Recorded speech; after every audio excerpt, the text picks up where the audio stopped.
Hi everybody and welcome back to Lost Genre Reddit Stories. This post is from the subreddit Relationship Advice and it's by user Hell's Health. My 22 male girlfriend, 23 female, is secretly visiting my abusive parents with our son, 3 male, and doesn't understand why this upset me. We had a huge fight and I don't know what to do now. I didn't have an easy time growing up. My childhood was so effed up that I sort of just put it all in a mental box and left it at that. Needless to say, I left my parents as soon as I could and then went no contact and haven't seen them since. There's several reasons I went no contact and she seemed understanding enough when I told her that I didn't even want to tell my parents about their grandson. I don't want my son around these people. I don't want my girlfriend around these people. And above all, I would never leave any child alone around these people. My girlfriend doesn't know about what exactly my father did to me and my sister. But I also feel like she doesn't have to know in order to respect my wishes. Yesterday, my sister texted me a picture of my parents' dog and in the background was my son's shoes. Our mother uploaded it on Facebook, where I have them blocked, but my sister recognized the shoes, though mainly was concerned about them even having a kid over.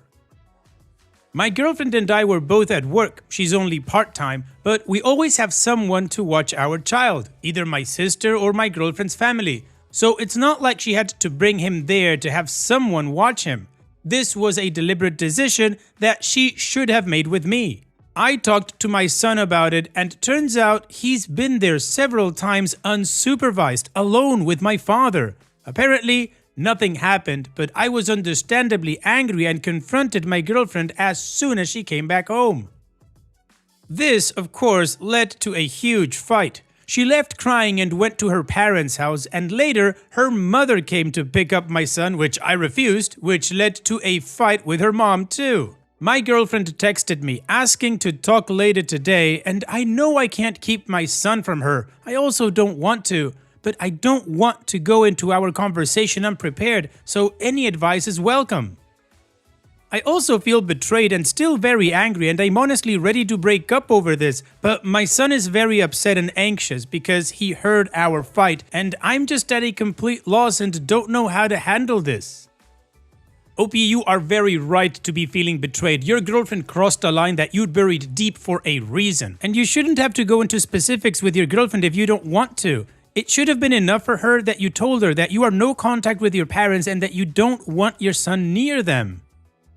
But the bottom line of this situation is that you had drawn a boundary and she not only stepped on it, she torched it. You're not overreacting. You're reeling from a wound that's reopened. Now, to prepare yourself for your conversation, you need to write down your non-negotiables. Your son never sees your parents again. Period. All your girlfriend needs to know is that you don't want your son near them because you want to protect him. And when you talk to your girlfriend, you stay calm but determined. Other than that, I would ask her to explain herself. Why did she think this would ever be a good idea? How long has she been in contact with your parents? Get as much information as possible. And also, I would start thinking of a good way to co-parent because I don't know if I would be able to stay with somebody who would betray me like this. What do you guys think? Let me know in the comment section, and now let's check out the community comments. Anonymoosehead123 says, tell her she can have you in her life or she can have your parents. However, she can't have both. She needs to decide right now what her choice is. You also need to tell her that if she ever deceives you again about something involving your child, your relationship will be over and you'll take whatever legal steps you can to bar her from involving your parents in your child's life. You have to be very firm about this. Tandy81 says, go see a lawyer, get full custody. She doesn't care about your son, putting him in danger. And Big Truck Club says, my advice. 1. Find out why she went behind your back. You're right, she shouldn't need to know why you don't want your kid around your parents to respect that, but I can see why someone who's never experienced it wouldn't see there's a problem. Did she do it because she thinks she knows better than you? Probably. That's a trust issue. Why doesn't she believe you? 2. You let her know your trust of her with your kid is broken due to number 1, and her mom coming to jump in the fight only reinforces that you can't trust her or her family with your kid. You might need to explain that she knowingly put your kid in danger, and right now you can't trust that she won't do it again. Would she put your kid in the car without a car seat? Hopefully not. Would she leave your kid with a stranger? Hopefully not. Would she leave your kid with a known child abuser? Hopefully not. Expect, oh, maybe she did. Also, she taught your kid to lie to you. That's rough.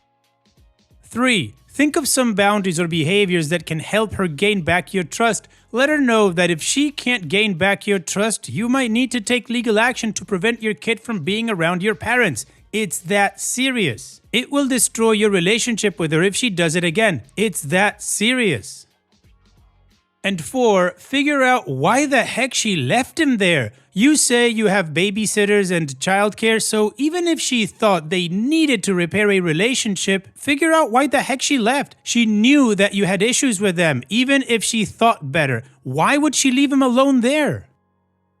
3 and 4 could lead to the relationship ending. Honestly, 1 and 2 too. But it sounds suspect or like there's more to what she did. If you really think she is really sorry and nothing else happened, then couples counseling could help you rebuild some trust in her. If you don't think she's sorry and there's a non-zero chance of it happening again, I'd contact a lawyer. And Opie responds, thank you for the step-by-step, I guess, and putting into words what exactly hurt me so much about all this, because it ultimately is a trust thing. My number 1 priority is figuring out if my son is alright and why she did that. Then I guess I need to see if I can move on from it or if our relationship is over. Anyway, thank you for putting this into words so she'll hopefully understand why this is such a big thing. Additional information from Opie's comments. I didn't say one thing in my post about talking to my son. I panicked when he said it was something he wasn't supposed to say. She apparently told him it was a surprise, and that's why he had to say he was at her parents'. I wouldn't have been this upset had she cheated on me, but she involved him, made him keep a secret, and put him at risk. And the more I've been thinking about this, the more I feel like I just can't trust her anymore. Especially if something happened and he just doesn't realize it, or I haven't asked the right questions, or he doesn't have the vocabulary. And even without her knowing the whole story, I always felt like she knew enough about my childhood. I can understand it too. Her mother also told me not to hold grudges, and my father apparently has issues with his liver. Wonder where that's coming from. So I should just take the first step and forgive them. But this is my decision, and she kept it a secret for months and essentially told my son to lie to me. Also, my sister and I have no proof of what happened, and she wanted to get financial aid because her PTSD makes it harder for her to work. Unfortunately, her lawyer said it'd be hard to get anyone to believe her or us. She gave up on that eventually. A couple of people have suggested lawyers and custody agreements, but I'm worried that my son would get to live with my girlfriend and her family if we did break up because I have nobody in my corner except for my sister. While she's his mom and has a whole family to support her.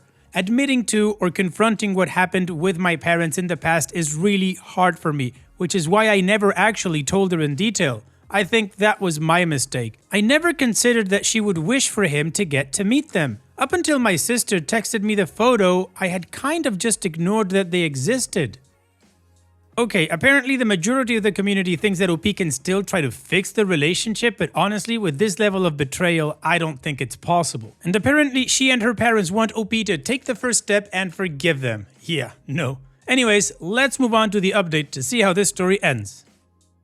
First of all, thank you for all the comments and input. I didn't feel like I could even think when I made my initial post, so it was good getting different perspectives. I did write that my girlfriend and I would talk the same day I posted, but we didn't because I needed to sort myself out, and I think she did too. She's been avoiding me ever since and requested we talk at her parents' place, but I didn't want that, so we didn't get to talk until yesterday while my son was at my sister's. Apparently, in September last year, my mother reached out to my girlfriend on Facebook asking how me and my son were doing. My mother is a very intelligent woman but highly manipulative.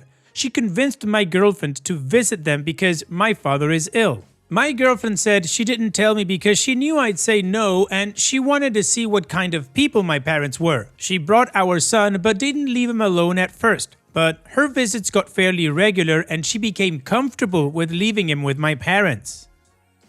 He seemed fine, even seemed to like it there, so she didn't feel like he was in danger. The first time she left my son fully alone was when she went Christmas shopping. I think from what I told her about my childhood home, she expected a house of horrors, but according to her, the place was clean and fixed up. The dog was healthy and my parents were nice. The thing is that she knew something happened to my sister. I never told her what happened to me, which I now see I probably should have done. She doesn't see predators everywhere like I do, and when my son didn't report anything negative, she saw no issue taking him and leaving him there. It's pretty clear that she doesn't know anything about abuse and what it can look like. I don't understand how she can think she'd be able to spot the signs with this little knowledge. My father has been in contact with children most of my life, and while I don't know if he's done anything to them, my sister always said he knew how to make children feel at ease. Both my parents are very methodical and calculating, so I don't blame her for believing them, but I blame her for not discussing this with me. She went to visit them after talking to my mother for a few days. Meanwhile, I've lived here for 17 years and somehow she thought she knew better than me. Even when I told her some details about my childhood, she still tried to push supervised visits, saying my father was ill and my son had a right to meet his grandparents, which I don't agree with at all. The thought of children being around these people makes me sick, but she seems reluctant to agree to officially limit their visitation rights. I'd need her agreement, however, unless I want a court case.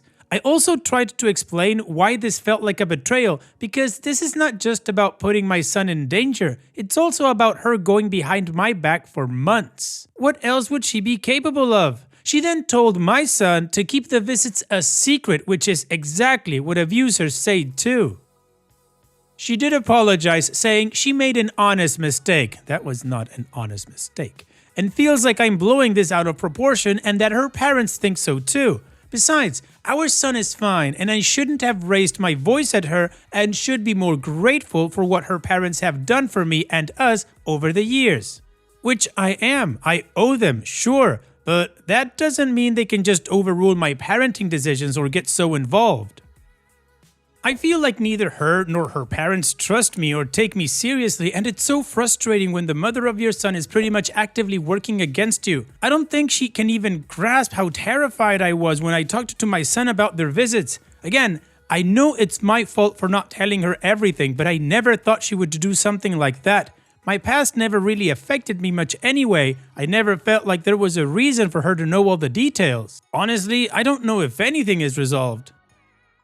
I know why she made the choices she made, but I don't feel like she understands why I was and still am upset. She left after bringing up her mother because I got angry and I know I shouldn't have, but I revealed something so big and just still don't get taken seriously. I want us to work, and she agreed that it'd take a lot of work to get back to before all of this, which I'm not even sure it's possible. I apparently deeply upset her and scared our son. True, I never wanted us to fight in front of him like that either, and I angered her family.